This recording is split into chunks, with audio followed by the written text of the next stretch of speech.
India is building its own aircraft carriers now, and it's all Russia's fault. The collapse of the Soviet Union in 1991 scattered its military hardware among 12 newly independent republics.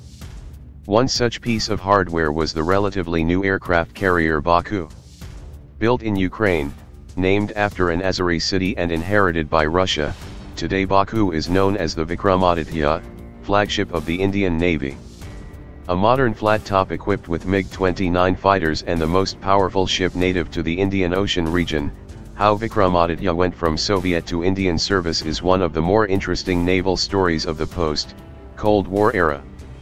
As the navy of Eurasia's dominant land power, the Soviet Navy rarely received enough resources to fulfill the wish lists of its admirals.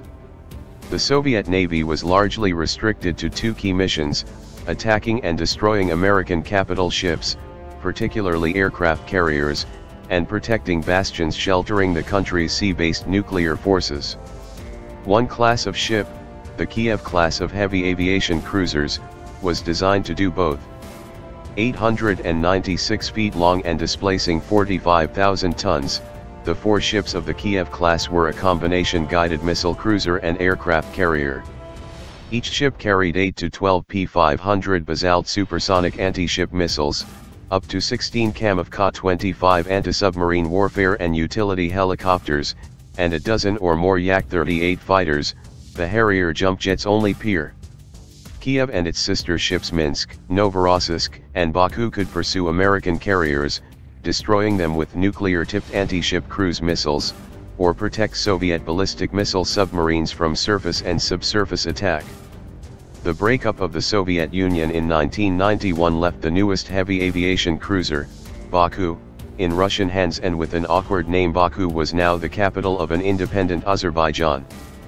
The ship was renamed Admiral Gorshkov, after the architect of the modern Soviet fleet, but served for only 5 years on reduced status due to the financial chaos that followed the USSR's breakup.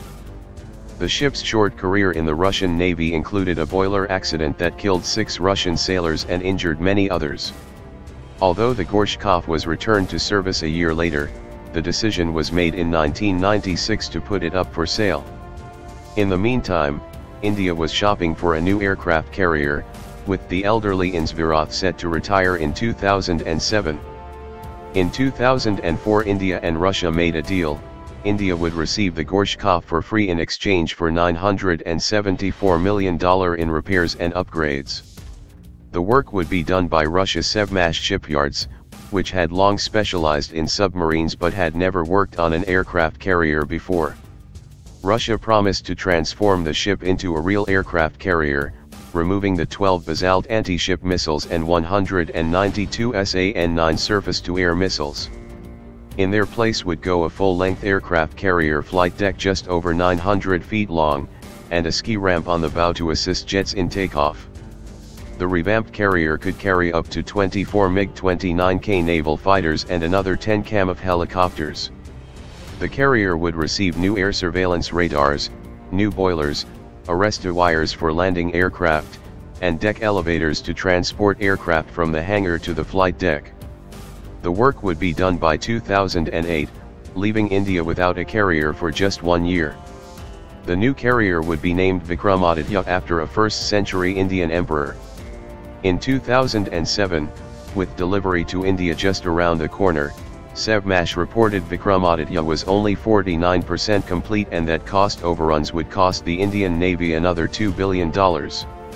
After years of haggling and the intervention of then Russian President Dmitry Medvedev, New Delhi agreed to a final budget of $2.23 billion. The ship entered sea trials in 2012 and was commissioned into the Indian Navy as INS Vikramaditya in November 2013. Vikramaditya's air wing normally consists of 16 MiG-29K fighters and up to 10 cam of Chetak and Sea King helicopters. The Indian Navy purchased 45 MiG-29Ks, but even these have not been without controversy. 62% of the engines purchased to go along with the twin-engine fighters were rejected due to design-related defects, and the reliability rate of the planes themselves range from a poor 40% to a dismal 20%. This is particularly troubling as the fighter is meant to equip India's first domestically produced aircraft carrier, Vikrant, and its third carrier, Vishal.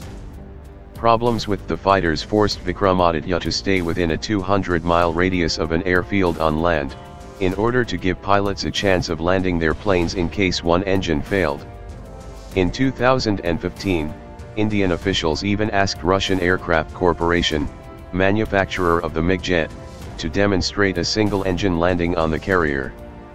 Vikramaditya also had issues with self-defense weapons. It had far too few of them. It had only 4 AK-360 close-in weapon systems similar to the American Phalanx CIWS, but with 30mm rather than 20mm gun barrels. As a result, the ship was forced to rely on its escorts, particularly the Kolkata-class destroyers with their Barak-8 medium-range surface-to-air missiles.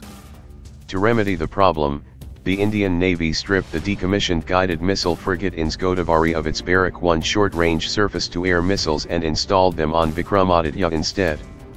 Similar to the American Ram Point Defense Missile, Barak-1 has a range from a third of a mile to 7 miles. India's Russian carrier represents a high point in Indian naval power, albeit one that is marred by serious technical problems. For its part, India is taking matters into its own hands by building its next 2 carriers itself. While Vikramaditya's saga may be an interesting one, it's certainly one New Delhi would prefer not to repeat.